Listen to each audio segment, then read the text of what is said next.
that is something also that you've got to check out if you haven't listened to it already. And that's with our own Barrett Edelstein. You got to hear the show, and brought to you, of course, by Virgin Active, which is something I got to get back into this week. I've got to get back in the gym, and I'm going to start today. I was sick for a week or two, so I'm going to get back in today. I'm doing it. Damn it. Pumi, you looking at me Are like you I'm well enough? I think so. I'm going to give it a go. What's going to happen? Wait, what's the worst that can happen? I get tired. No, you get a heart attack because you put too much strain on your heart. You know what? This heart can do with a bit of strain at the moment, frankly. So, Pumi Mashiko is here. It is time for the Burning Platform, which, of course, is everybody's favorite opportunity to catch up on current affairs, all the things that are in the news, the stuff that's going on around us, the stuff that influences and affects our life or our lives. And we're joined by two interesting guests who we will have on in just a moment. But before we get to any of that, we've obviously got to talk about some of the big stories in the news. And there are a couple of things on the agenda this morning. Return champion Dumo Denga is here. Hey, Dumo, how are you? Nice to see you. I'm good, Gareth. Thanks for having me on again. It's always a pleasure being on Cliff Central, or the Burning Platform, rather. No, it's great to have you on. We've got lots to catch up on with you. We'll talk, among other things, about the big moves on social media, which I know you will have plenty to say about. Also, going to talk a little bit about that scope of that parliamentary committee where they had ESCOM in front of them, and it derailed very quickly. There was a whole lot of chairperson, I'm going to call for order. Chairperson, we have a problem here. One of the people we're talking to has just said terrible things. They tried to shut the whole thing down. They tried to shut her down. Her name is Mavuso, and we obviously saw her. She's the chair of ESCOM. Busi Mavuso, yeah. And we're going to speak about that in just a moment or two. But how have you been otherwise? Is there a reason to be excited as someone who calls himself a libertarian at the moment? Or are you worried that you're being prevailed upon by the forces of politics? What's going on? It's actually, in my opinion, I think as a libertarian, it's very good times. Government is showing that they're becoming more and more useless in the basic things. I mean, when I drive around, there's potholes everywhere. There's load shedding. Even though those are things that are not, you shouldn't celebrate them, but those are opportunities for communities just to come together and to sort out their own problems and become less reliant on the state. So I think it's good times to be a libertarian in South Africa, because now we have to put our money where our mouth is. Now we need to, walk the talk as opposed to talking the talk. Yeah. I like that you see opportunity where other people see a reason to complain and to procrastinate and to moan about the government. Pumi and I were talking about this earlier when we started the show this morning. But, in every messy situation, there is a chance for someone to fill the gap. And in potholes, that's literally what they're doing, filling the gap. Exactly All right. that. So let's talk about one or two of these things first. What is your point of view on Twitter being bought by Elon Musk, and what do you think that might have? Do you think it'll have repercussions? Do you think it'll have long consequences for places like South Africa, where Twitter became and continues to be at this stage a very toxic place where all you have is just ugliness and division and the extremes on the left and right going at each other? It's become very, very unpleasant there. Do you think that this might signal a change, or do you think that it's going to be more of the same? I think, it's hard to decide right now. So, because I wrote a little blog post about this the other day. I think what will happen, what I want to happen is that, all the people that were kicked off unfairly off Twitter will come back. So I think, guys like Donald Trump and so forth should come back. I know there have been some accounts that have been reinstated, like the Babylon Bee. However, I do think that, taking Elon Musk's tweets into account before the takeover, he said he would like to authenticate all humans, and he would like to beat the spam bots. Now, Yes. it's great. I like the spam bot stuff, but then the authentication of humans, I'm very worried about that because what does he want? Is he going to ask us for more information? Is he going to ask us for ID and so forth? Or maybe he might find a way to authenticate human beings without asking them for extra personal information. But I think that's, for me, as someone who wants to as someone who wants to have a pleasant Twitter experience with no spam bots, is that going to come at a cost of actually giving us more information? And I think that is the cause of concern for me. So I'm happy that Elon Musk bought it. Great stuff. He's good for. He's a big champion of free speech. But really, are there costs involved? And I think there might be a few. So, Dumo, you bring this up, and Pumi, maybe this is something you can also weigh in on. I've always thought that half of the problem, at least, is that the anonymous people or the fake accounts or the bots or whatever you want to call them are there to stoke up the division and to rankle people and to make it complicated and ugly and messy to talk about things. Do you think if we got rid of anonymity and you actually had to prove that you were a real person operating your Twitter account, that we'd have some kind of accountability? At very least, we'd know whether people were real or not. We'd know whether it was, I mean, so much of South Africa's nonsense during that whole Bell Pottinger situation was caused by people on Twitter. So we have real world experience of the virtual world having an influence on politics. And you know how many really bad and good people claim to have a mandate from Twitter on South Africa's political scene. No, sorry guys. I love Twitter, right? I'm always on Twitter. Twitter for me is like the ultimate people watching experience. You know how Sure. when you're sitting in a restaurant having a coffee and just watching people? Twitter's like that for me. And both the vile and the horrific and the funny and the entertaining and the educational people, I think all of them are worth having. And I don't know if it's going to change anything, kind of verifying if there's an actual human person on the other side. Because again, one of the reasons why people are able to be so naked and raw on Twitter is because they're just on the other side of a screen, right? So there is no real life consequence. We saw this the other day when one of South Africa's kind of Twitterati influencers doxed another person who's one of the famous influencers, and you saw how people respond to that, right? And people kind of all want to beat back the box. And I think that, like society, Twitter can also be a space where people must fight it out. People must people must fight it out. If you don't like what people are saying, unfollow those people, block those people. You take yourself out of the equation. Well, it does sound almost like what Elon Musk has promised that he would do, is just kind of let the conversation go in whichever direction. In other words, he's not going to manipulate it or weigh it in a certain way. He's not going to let these ghostly algorithms work in the background to prioritize stuff that maybe you don't want to prioritize. You'll be in charge of the controls, and you'll be able to say what you want to say. I don't think that that's going to happen. So at the end of the day, he is still a business person. And as we know, when a product is free, like Twitter is, you are the product. And so he needs as many people on the platform as possible, because that's where they get their money from. Twitter, unfortunately, hasn't done it as well as Facebook and LinkedIn to a smaller degree, but they haven't as yet learned how to monetize that platform.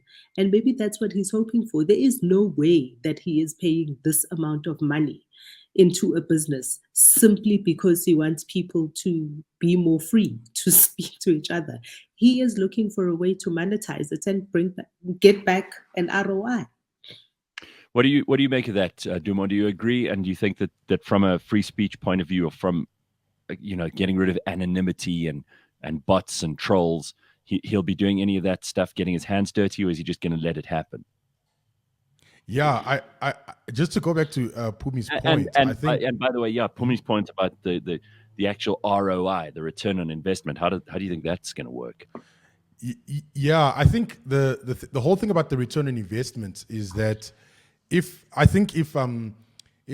Twitter does actually monetize their platform as well as Facebook and YouTube, I think they're going to run into some problems as well, because I think one of the benefits of Twitter is that they don't prioritize content as heavily as Facebook does and YouTube does, because their models are based on trying to attract trying to push the most engaging content to as many people as possible so that the advertisers can spend more money on their platform. But Twitter's not that great at doing so, which I appreciate. So I think that if Elon Musk's going to try and monetize it, he's going to have to try and still keep it at this level that it is now, but at the same time make more money from it. So it'll be interesting to see how he actually does that. But if he turns this into another Facebook and YouTube, people are just going to complain and say, well, we might as well just go back to the old Twitter where everyone was getting banned, but at least my content, there wasn't an advert every few strokes every time I scroll down.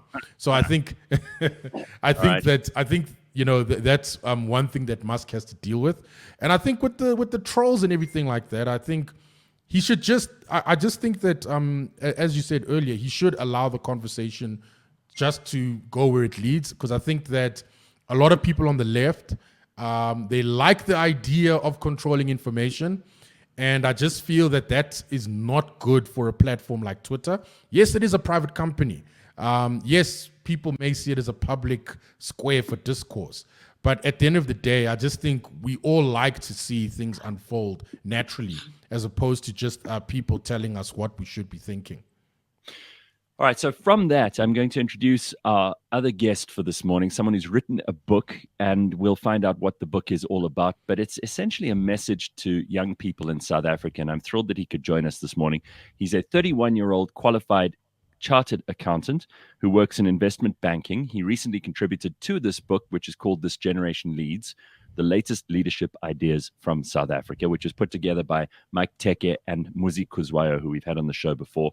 His chapter in the book is called Leading with the Heart and the Mind, and his name is Justin Plakis. Justin, it's nice to have you on the show. How are you? Good morning, everybody. Good morning, Gareth. It's an absolute pleasure to be on the show. Good morning, Pumi and Dumo. Nice to see you. So, Justin, first of all, tell us a little bit about you, because I gave a very brief CV, but you seem like a very impressive person to be doing all these things you're doing at 31. Sure. I mean, I think my life's a lot more simple than some of the people you host on the show. But in essence, I find myself in investment banking. I work at Rand Merchant Bank. Mm-hmm. And the space that I work in, it's really a place where we work with ultra high net worth individuals. A lot of the work is investment banking focused. I sometimes think of it as a glorified private banker. So we kind of move and shake with these ultra high net worth individuals. But what I find particularly impressive about the space is the ability to work with these people, understand how they think about things.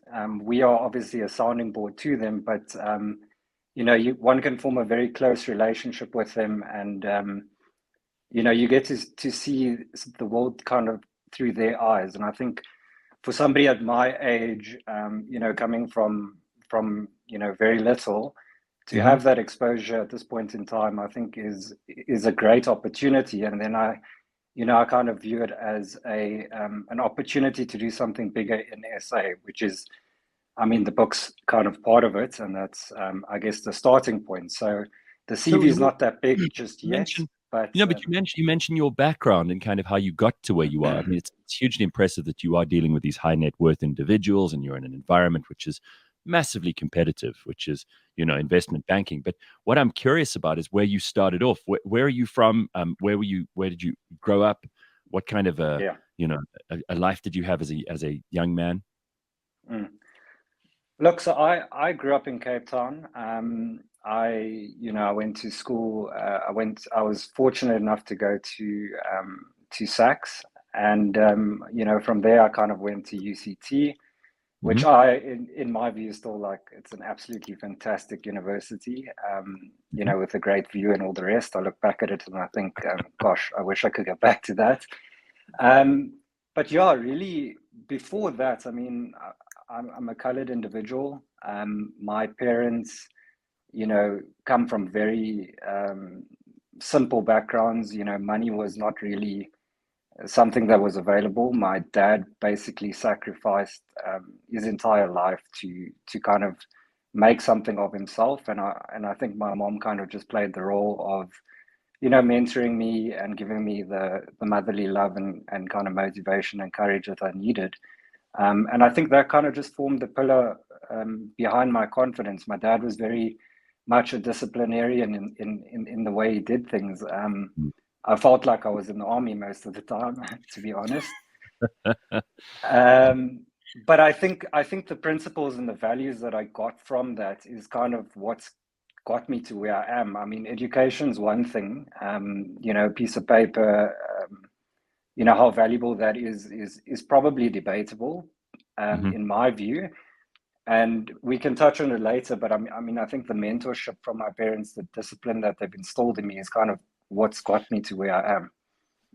So what do you think the major challenges are for people your age and younger in South Africa? And what should we be doing as a society to help those people along? Pumi's often said on this show that she believes education, she said it this morning, is a big gap that we need to fill, and that we're not doing the best job we can as a society to help young people from that point of view. But what do you think the major challenges are for young South Africans?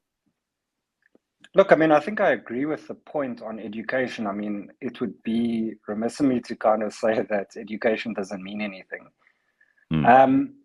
But I kind of caveat that with what I said earlier around the point around mentorship. So when I think about it, I think, yes, education's a gap, but I think the biggest thing that's missing is mentorship. And I think there's two things. The one is, I guess, mentorship, and the other one is actually just reading. So I see the world very simply. I think with social media and the technology that we have available today, kind of my view is the world's your oyster. I had this discussion with a very young guy in investment banking the other day, just saying, why are you sitting here? You could literally do anything that you want. Whatever you're passionate about, you've got a world stage on your cell phone. I'm calling in on my cell phone. I've got a stage, a platform. Yeah, I can try and do whatever it is I want to do. And that's really the big question for me, is that people need to understand that whatever it is they're passionate about, the world is, in my view, your oyster. I haven't capitalized on it just yet, but that's a function of my background to say, I didn't come from money. I needed money. In my mind, I thought I needed capital, actual financial capital to do anything. But the reality is there's human capital, there's political capital, there's a lot of other capitals that we don't focus on. And I think we need, when you say what's the biggest challenge, for me, the biggest challenge is actually just the mindset. And I think platforms like this, the technology that we have enables us to actually tackle that problem. When you talk about education, that becomes incredibly complicated to solve. Sure. You need some of the greatest minds. You need to allocate resources. We need to actually collect our taxes. We need to make sure it's spent in the right places. We're fighting for financial capital and the deployment of that. But when it comes to mindsets of people and the way people think about things, I think every person has the right and the ability to change it. So to answer your question succinctly, I think it's a mindset. Mindset's the biggest issue we have in this country, and I think we need a paradigm shift.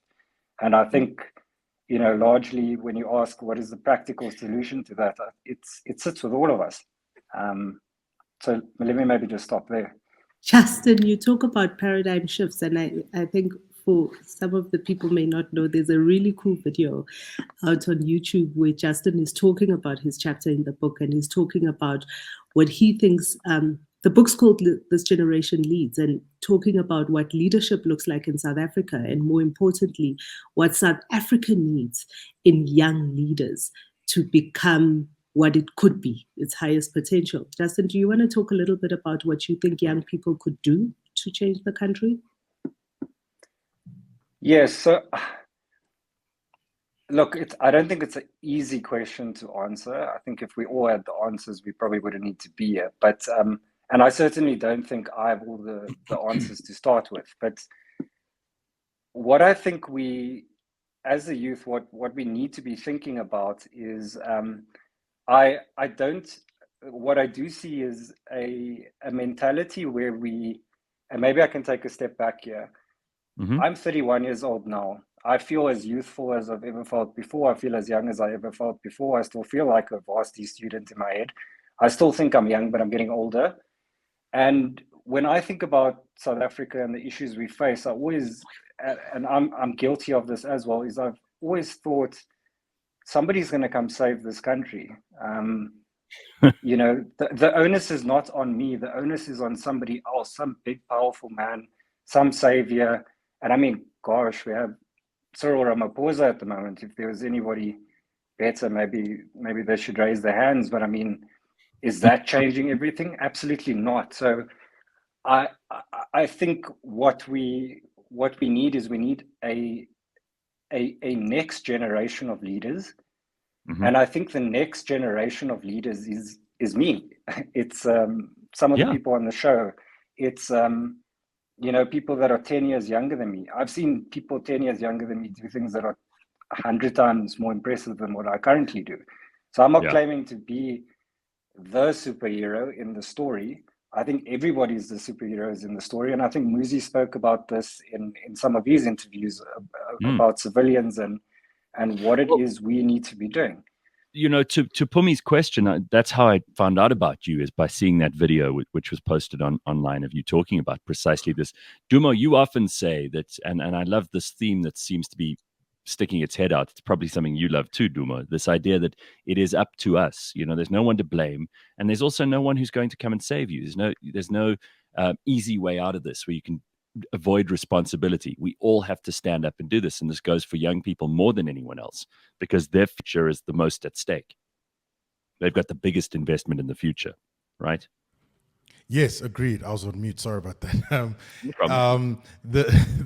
I totally agree with that, because I just think that there's this growing mentality in South Africa, as Justin mentioned, that someone's going to come and save us. And that's a dangerous thing, because if people think like that, politicians are going to exploit that and create policies that can make people more reliant on the state, which will then allow the state to actually stay in power for as long as possible. So the whole idea is that you got this really bad trade-off where you've got a lot of people that have potential, but they are reliant on the state, and the state needs these people to be reliant on them in order for them to keep on going. So it's important that like people actually take their future into their own hands. And I think we're seeing elements of that. Like, I mean, something as simple as buying a generator because Eskom is useless is taking your future into your own hand, right? You don't have to go completely off the grid, but you know, you got to start somewhere. And I think that's the case. And another thing is that people can do is that, you know, if, you know, look around your community, look at the roads. Are they in bad shape? You know, try get them fixed. I mean, we saw that in, was it Harrismith? Where the community fixed the sewage pipes themselves because the municipality was useless. So people need to start doing that. We need to not take advantage rather, but we need to start taking our future into our own hands and rather focus on what we can fix. And when we do that, things are going to improve because the state, I mean, we're paying more taxes to them, we're paying more taxes to them, and they're not doing anything. It's theft upon theft, you know. So I just think that's the best way to move forward, in my opinion. Well, Justin, before we say goodbye to you, I mean, do you have some message for young people? And also, perhaps you want to just address those people who are out there and have not yet taken on the responsibility of mentoring young people. You mentioned Mike Teke, who's an amazing human being, who you've been mentored by. What are your messages to those two groups, to the young people in South Africa who are looking at things and maybe they're feeling a little bit hopeless at the moment, because there are a lot of those people and you can't blame them, and then talking straight to the business people, those people you do a lot of work with now at RMB. What would you like those mentors to do? Sure, Gareth. So let me try and be succinct. I can often talk for quite long. So I think on the mentee side, you know, I think what these individuals need to be doing is putting themselves out there. So the first thing is, I like to think of it like the pandemic. When the pandemic happened, we basically shut down the entire country. Everyone sat at home, nowhere to go. You played by all these rules. It was life or death. For me, this is a big pandemic. Saving South Africa going to the dogs is essentially the biggest pandemic we'll ever face as a country, and I think it's becoming very serious. So we should take the same onus. If we can get every kid to wear masks, if we can get every kid to sanitize 10 times a day, in the same manner, we need to push that across to the youth, as a message to say the onus is on you. It's your responsibility. You need to do what's right for your country. You need to look at your neighbor. You need to, take the first steps of action. And in order to do that, you need to look to people in the private sector, people in your community, that can mentor you. So it's the guy that's running the spaza shop on the corner. It's, a leader at church. So start small and you can build your way up. I think on the flip side, on the mentorship side, a guy like Mike Tech has done such an incredible job. The way I think about this is you've got a single individual, he's got a group of 20 mentees, he's got a lot more than that, but the 20 of us were tasked with writing this book. We write a book, it's the mentorship to me is not about, what is the mentor doing for me? And this is important for the mentees, not what is the mentor doing for you? Rather, what does the mentor do to you? And I think the paradigm shift is what a mentor does to you. And that's kind of the onus on the mentors is to shift the paradigm of people. So I wouldn't write a book, but Mike got me to write the book. And I think there's power as well in being in a group of people, because when we started with the group, believe it or not, it was bigger than that. And we ended up with 16 people. So some of the people left. But the rest of us felt, gosh, we don't want to miss out on part of the action to do something in the country.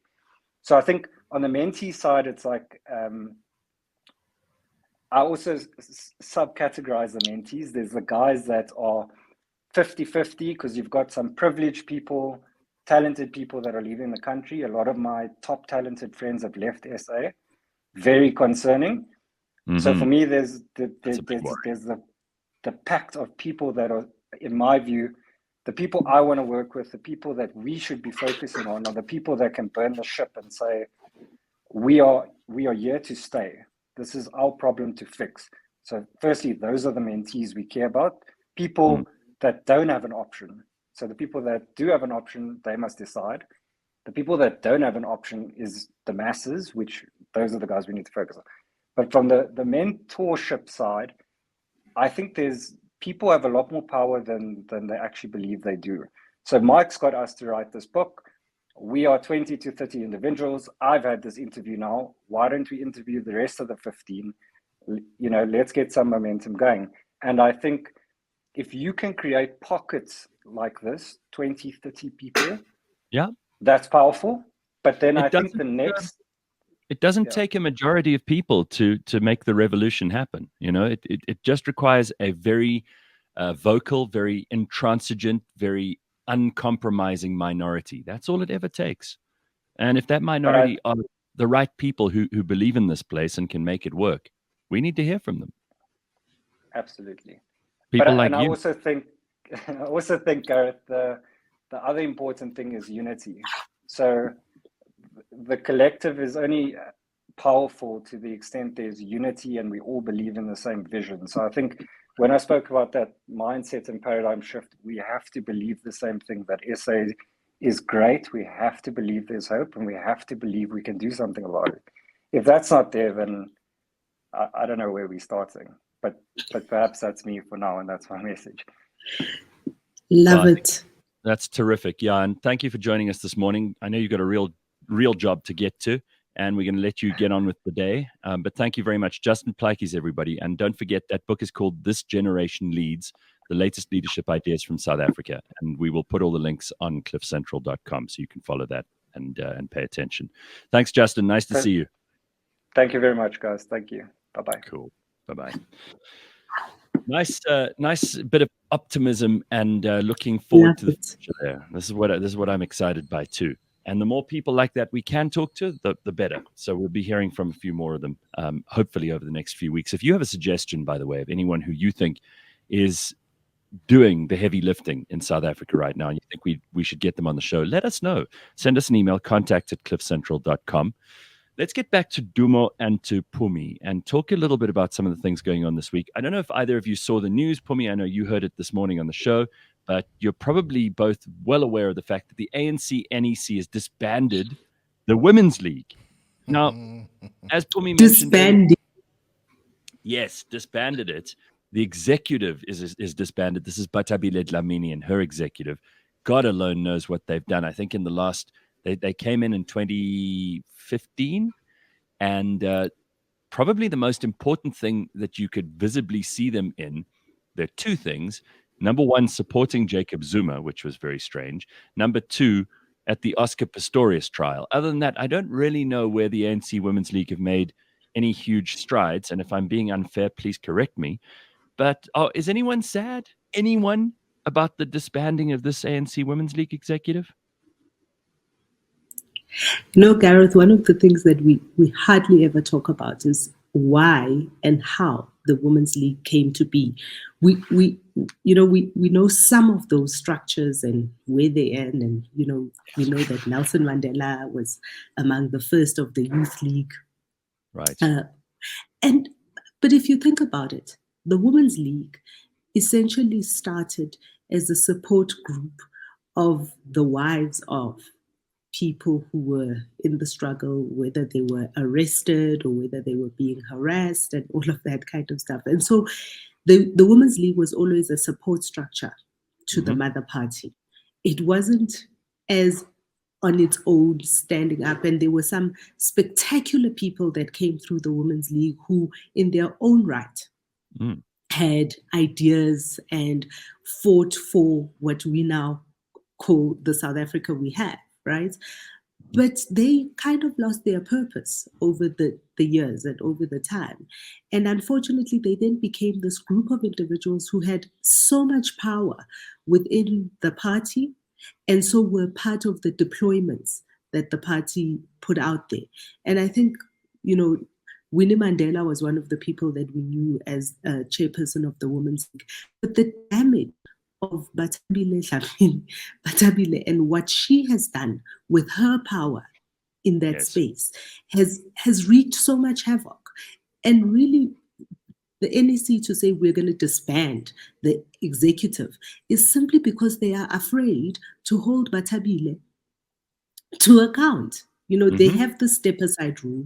They have the step aside rule that says if you are charged, if you are found guilty, and they are unable to, as we sit here with Batabile not having one but two counts against her, where she has lost every appeal, where they're supposed to hold her to account and say, step down. They're afraid of her. So they're saying, okay, we're going to disband everybody. I think that's unfair. Yeah, Duma, what do you think of this?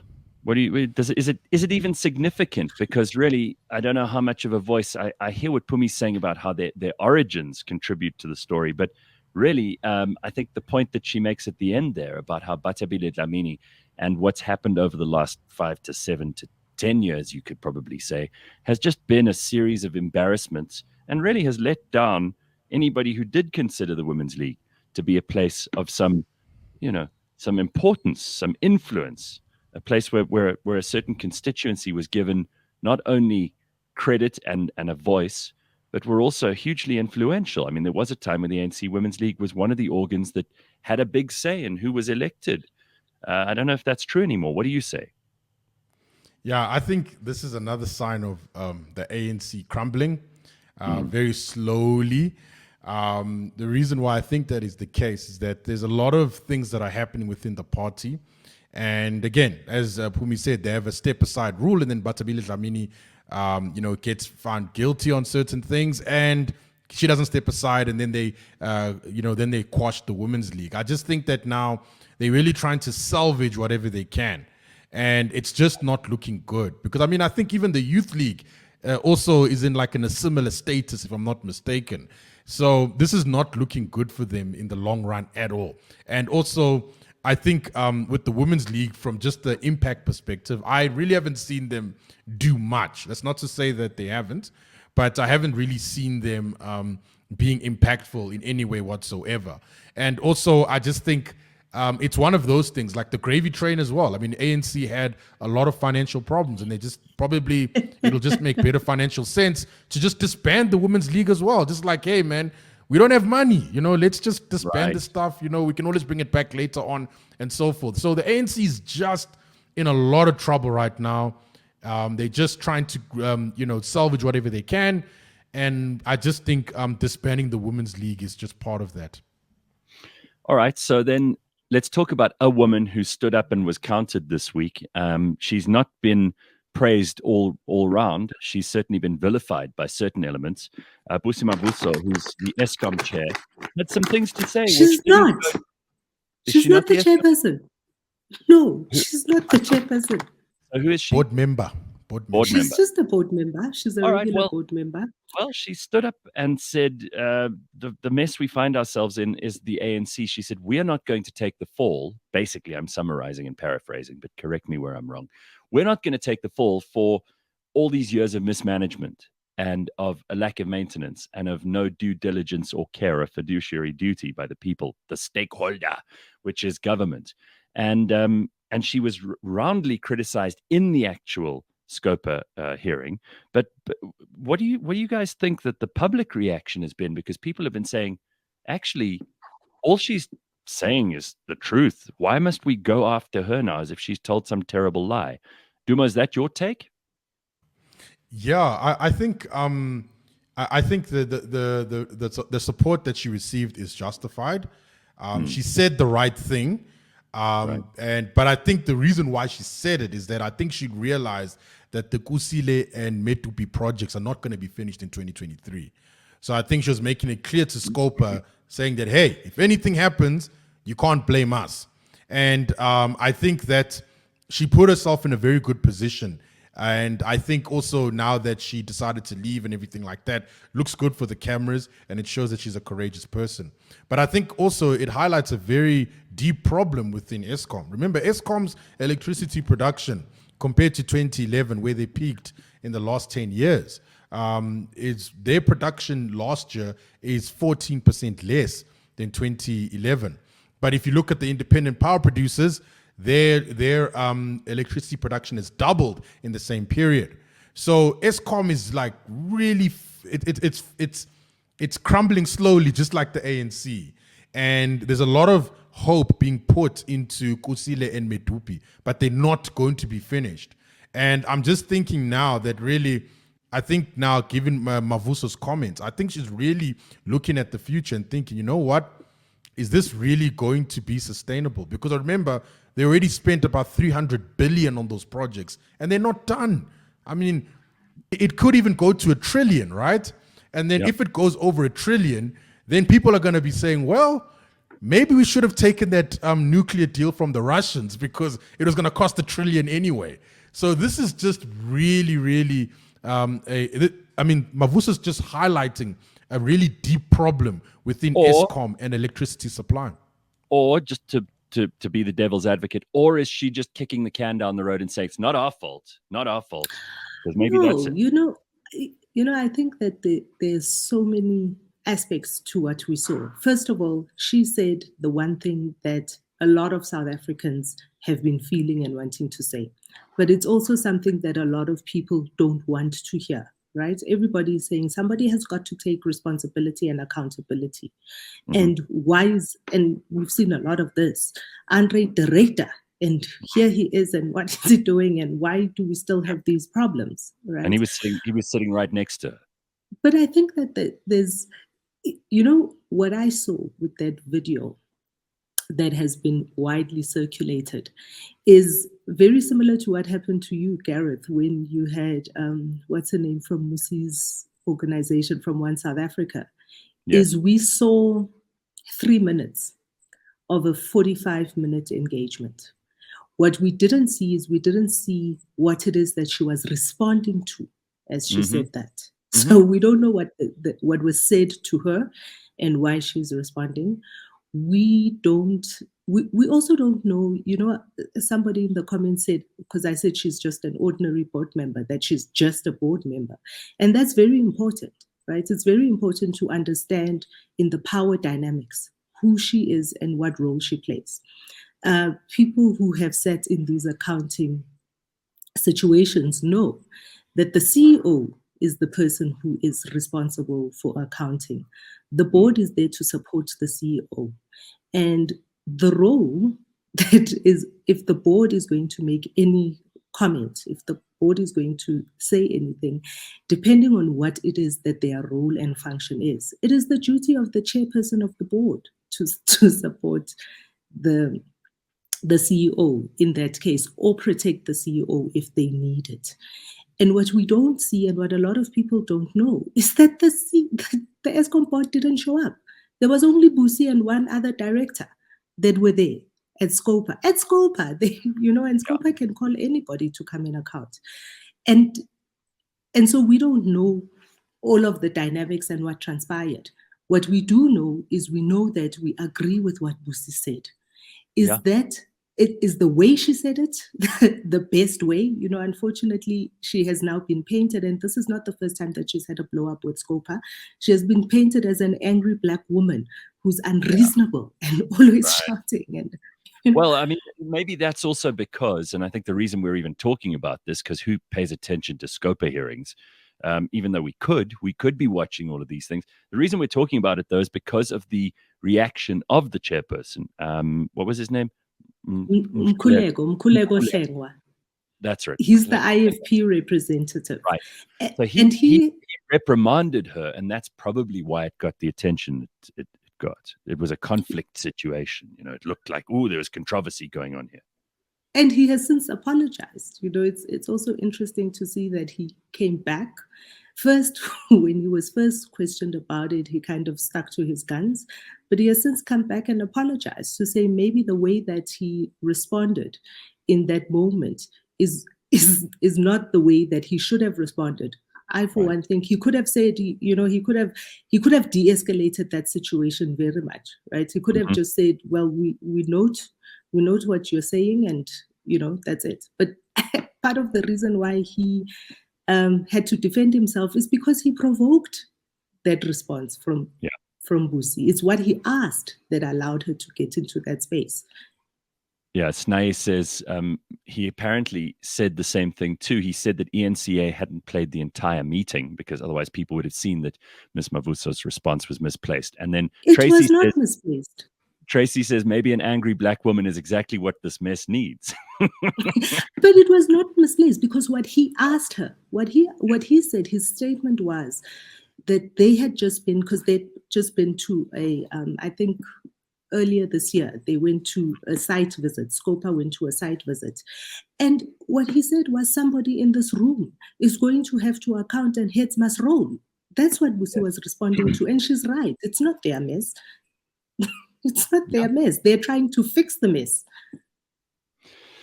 All right. What do we make of all the other things going on in politics this week? I always joke that it's never a dull week. There's always something happening. We had Freedom Day yesterday, and maybe this is worth a little bit of reflection. We talked about the origins of the Women's League. We talked about the origins of the ANC Youth League.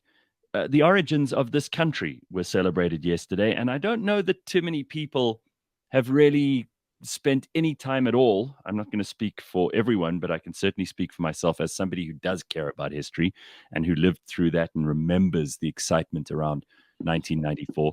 I wonder how many of us really, though, took the time and the trouble to think about what Freedom Day means and what it should mean, and whether or not we've made the kind of progress that we should celebrate.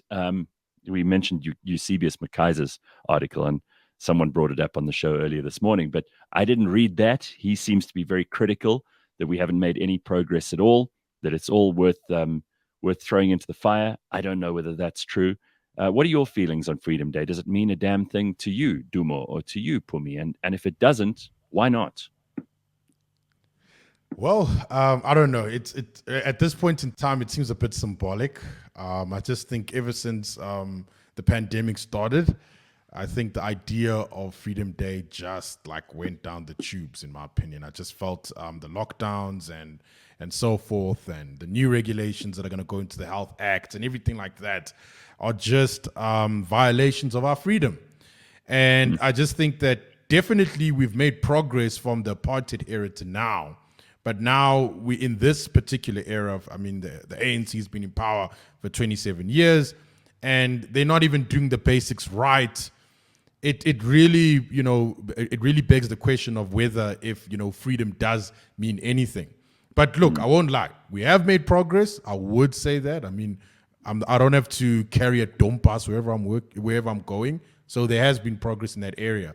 But I think there are other elements of freedom that, like, bodily autonomy and so forth, that are being violated, or that might be violated by the ruling party. And I think that is something that we should take into account. If we going to have freedom, we should take it seriously. And it's a good thing that we have a day that we can celebrate like this, that we can actually reflect on whether if we actually have better freedom than we did many years before. But compared to 2019, not so much.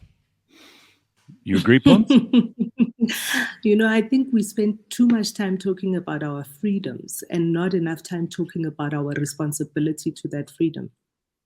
I think we spend a lot of time kind of saying, oh, the freedom to do this and that. And we don't talk about the responsibilities that we have. All those freedoms come on the other side. The corollary of those freedoms is responsibility. And South Africans, for a large part, I mean, Justin alluded to it when he was speaking about how we all have this kind of sit back and somebody else is going to do it. There's going to be a savior. But actually, our freedom is our responsibility. The freedom that we have today, it is our responsibility to safeguard it for the next generation. It's our responsibility to make sure that the freedoms, the gains that were made do not get eroded. And we're at that place. We're at that place where a lot of freedoms are being eroded. Dumo, you talk about the fact that you don't have to walk around with a dompas. I have news for you. If Dudula has anything to do with it or say about it, you're going to have to be walking around with that pass so that you can show people that anybody, according to them, anybody that comes up to you and says, are you a South African? You should be able to show who you are and why you are here. So those freedoms are being eroded by little things. And the little things are us not taking responsibility for that freedom, not showing up to vote. Guys, we have, of the number of people that are available and should be on the voters' roll, only about 20 to 30% of the people show up to vote. And let's not forget, democracy is not the will of the many, it's the will of the many who vote. So if you don't take your voting responsibility seriously, we're going to, we're letting go of those freedoms, slowly but surely. It seems like participating. We've kind of hit a little bit of a nerve this morning with this personal responsibility thing, because that seems to be a big topic of discussion. It seems to be something we're very focused on, whether we're aware of it or not. And it's come up a lot this morning.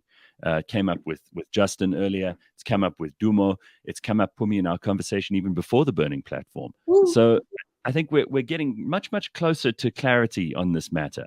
It's going to be down to us. We're going to have to figure out our way through this. And it means not your rights, but your responsibilities need to be the area of focus. There's that great line about what happened just after the French Revolution.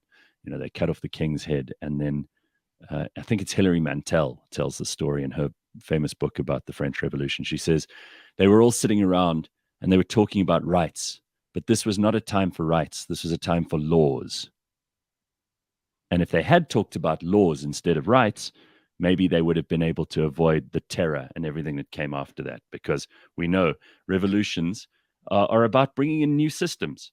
And if those systems aren't based on laws, and we need to talk about laws in this country a little bit more and not so much about rights, then, it's easier to talk about rights. It's sexier to talk about rights. Everybody wants to talk about that because it's a numinous thing. But laws mean these are the actual things we're going to do to achieve the ends that we set out to in 1994. Whether we've got there or not, I don't know. So many of our laws, right, Dumo, are stupid and have been proven to be stupid. So many of our laws are holdovers from the old apartheid regime. Right. That's true. There's a lot of them. And again, we have to review them.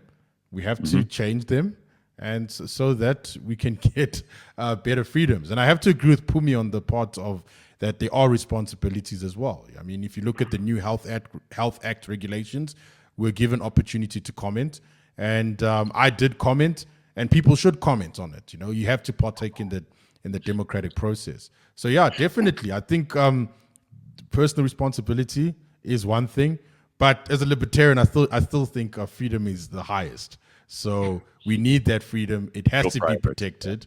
And protected by us, I guess. Yeah, what do you make of the laws comment, Pumi? No, you know me. I'm a big fan of participation, and I'm a big fan of the rule of law. Right? Hence, I make the comment about Dudula. Because for me, it is what keeps our society together, right? The laws that we all agree on is what keeps our society together, because we all, especially in South Africa, where we all come from so many different backgrounds and homes, and all have our own customs and traditions. The law of the land is the belief system that should keep South Africa together. The law of the land is the belief system that should keep South Africa together. But I do want to, because I see the time is ticking away, and I do want to ask if any of you saw that today we are waiting with bated breath for an exciting announcement from Action SA of a new person that's crossing the floor from where, really? you might ask. Well, in Tshwane. In Tshwane, so who do you think it could be?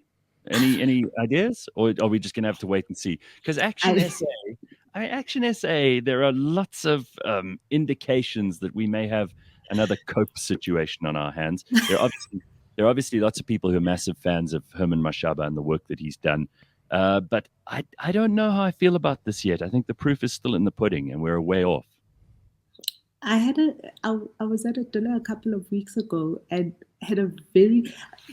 was sitting next to Bongani Baloyi, the former Midvaal mayor for the DA, and now Action SA. I don't know, I think he's in the executive in Gauteng of Action SA. And he was sitting next to me, and it was quite an interesting and fascinating conversation that we had about their party and where they're going and what they're hoping to achieve. So it's always very fascinating for me when we see new people joining the party. And like Herman said in his tweet yesterday, it's actually an old person crossing the floor. And I wonder what that means for the party and what the party believes in and stands for. All of these various individuals that they're bringing in from all these other places. And we know that the DNA of an organization really in its foundation phase is the DNA of the people and what they believe in that starts the organization. And I'm wondering if they can all find a way to get along. We see what's happened with Makosi Khoza already. So I'm wondering. Well, that's what I was referring to when I mentioned Cope earlier. But I mean, are there any old people, in inverted commas, in politics who frankly we'd even be excited to hear from? Sure, I'm not. Which is why it was so exciting to talk to Justin.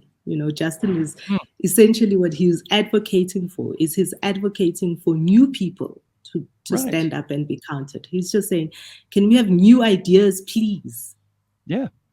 I'm not excited about any old people. Am I being unfair, Duma?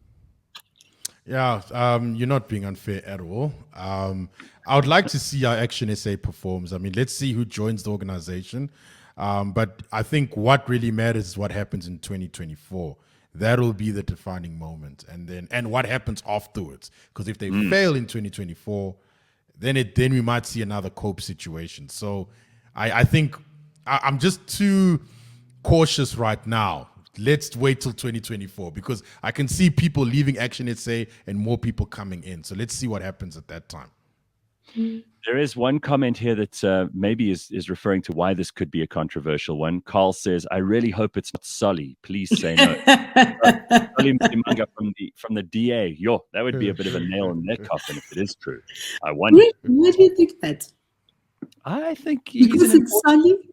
I think Sully's an important person in the DA.